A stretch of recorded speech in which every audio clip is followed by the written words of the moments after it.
Manipur State Cabinet yesterday approved implementation of 7th UGC Pay and Regulation 2018 demanded by college teachers, following which Phegokta has suspended its series of demonstrations.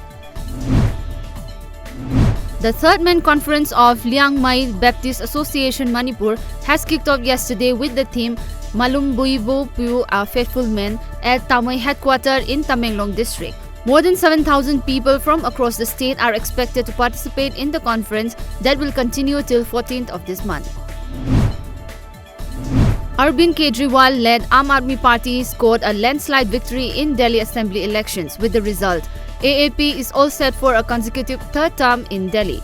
As per sources, Am Aadmi Party won 62 seats in the 70-member assembly, while BJP settled with just one digit and Congress could not win a single seat in the election.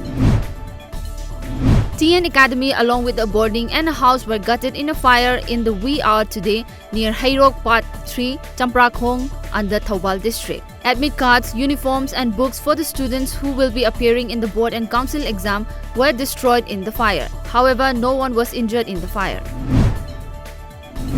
The death toll due to coronavirus outbreak in China's Hubei province rose to 1,113, even though new cases of the infection were the lowest reported since January, according to National Health Commission.